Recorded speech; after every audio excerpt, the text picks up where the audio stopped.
Hello guys, welcome back to my YouTube channel. मैं हूं doctor Monika. आज मैं आपके सामने एक नई वीडियो लेके आई हूं जिसमें हम डिस्कस करेंगे डीएनसी एंड डीई के बारे में। डीएनसी सर्जरी से बच्चेदानी और गर्भाशय की सफाई कब, क्यों, उसके फ़ायदे और नुकसान जो हैं उसके बारे में हम आज बात करेंगे।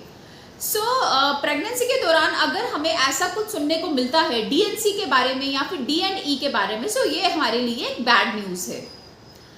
अब हम बात करेंगे डीएनसी की फुल फॉर्म क्या है और वो क्या होता है। D and C means dilatation and curettage, D and E means dilatation and evacuation. Dilatation क्या होता है? बच्चेदानी का जो मुंह होता है वो बंद होता है। फोर्सफुली बच्चेदानी का मुंह को खोलना दवाई के जरिए या फिर किसी डायलेटर की हेल्प लेके उसे हम डायलिटेशन बोलते हैं। बच्चेदानी के मुंह के अंदर जो भी कंटेंट है, चाहे वो लाइव प्रेगनेंसी है, डिफेक्टेड प्रेगनेंसी है या फिर एबॉर्शन है या फिर एबॉर्शन हो चुका है और उसके कुछ अंदर कंटेंट रह चुके हैं, वॉल को खुरच कर जो कंटेंट बाहर निकाले जाते हैं उसे हम क्यूरेटाज कहते हैं। अब हम बात करेंगे इवैक्यूएशन के बारे में कि इवैक्यूएशन क्या होता है।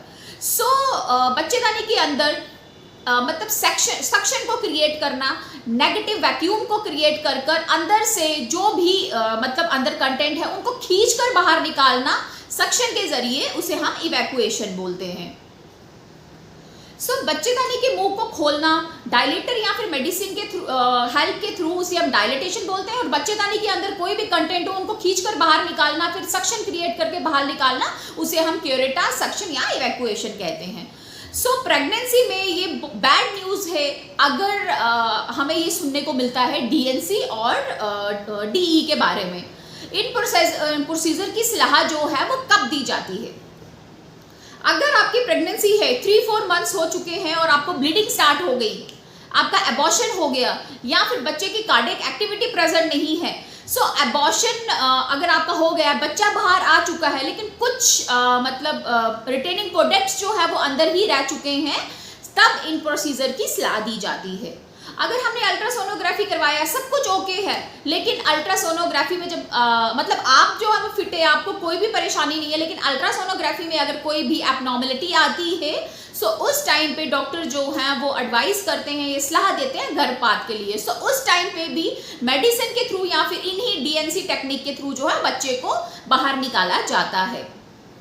या फिर समटाइम्स क्या होता है कि मदर जो है वो गर्भ नहीं चाहती है, वो प्रेगनेंसी नहीं चाहती, अनचाहा प्रेगनेंसी होती है, या फिर मदर को ही कोई ऐसी बीमारी है जो डॉक्टर उनके एडवाइस कर देते हैं कि आपके लिए प्रेगनेंसी जो है वो सही नहीं है या फिर आपके बच्चे के लिए ये प्रेगनेंसी सही नहीं है, तब भी इन्हीं टेक्निक्स का डीएनसी या फिर डीई का मतलब एडवाइस जो है या सलाह दी जाती है।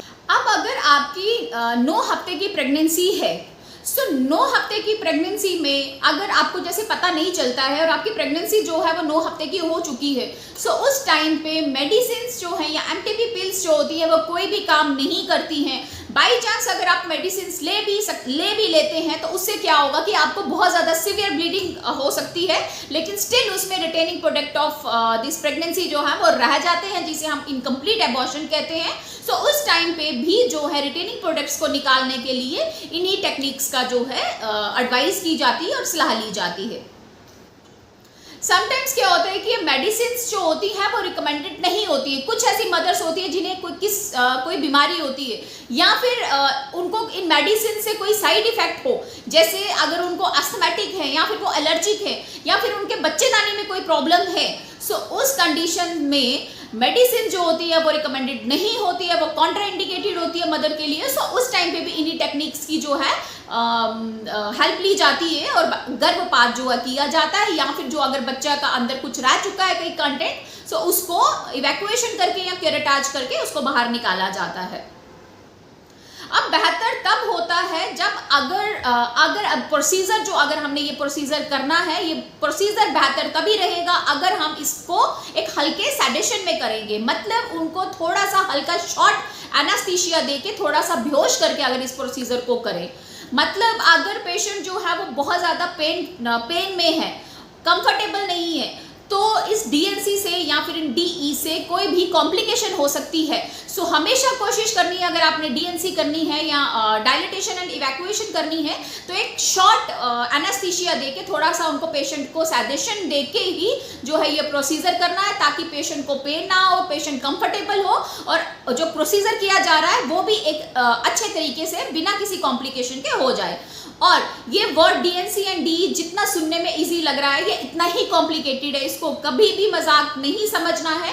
हमेशा अगर आपको किसी डॉक्टर ने ये सलाह दी है कि अब आपको गर्भपात करवाना पड़ेगा या कोई भी दिक्कत है, आपको डीएनसी करवाना पड़ेगी, तो हमेशा आपने गुड हॉस्पिटल चूज करना और गुड डॉक्टर जो है वो चूज करना है, जो कि इस प्रोसीजर को बहुत आराम से और आपको बेहोश करके जो है प्रोसीजर को करे। अगर थोड़ी सी भी इसको अगर हम प्रोसीजर करते वक्त नेग्लेक्ट कर देते हैं, तो इससे आपको आगे जाके बहुत परेशानी हो सकती है। इससे बच्चेदानी में मतलब सुराख हो सकता है, सिवियर ब्लीडिंग हो सकती है। समटाइम ब्लीडिंग से पेशेंट जो है वो शॉक में चला जाता है, या अगर कुछ पेशेंट को डॉक्टर्स जो है वो मतलब एनेस्थीसिया नहीं देते हैं और ऐसे ही दर्द में कर देते हैं, और समटाइम्स पेशेंट जो है वो दर्द से शॉक में भी जा सकता है। सो हमेशा कोशिश करनी है कि अगर ये डीएनसी प्रोसीजर करना है तो ये शॉर्ट जीए में या फिर एक हल्का सा सेडेशन देके ही ये प्रोसीजर कीजिए। प्रोसीजर सुनने में जितना सिंपल लग रहा है, ये इतना ही कॉम्प्लिकेटेड है, और प्रोसीजर करने में बहुत सिंपल है, लेकिन इसको अगर सावधानी से किया जाए, सो हमेशा इस प्रोसीजर को सावधानी बरत के ही इस प्रोसीजर को करना है। सो मैं इस वीडियो को यहीं पे एंड करती हूँ, और अगर आपको मेरी वीडियो पसंद आई हो तो चैनल को सब्सक्राइब करना मत भूलना, एंड लाइक कमेंट शेयर जो है वह जरूर करना। Thank you so much.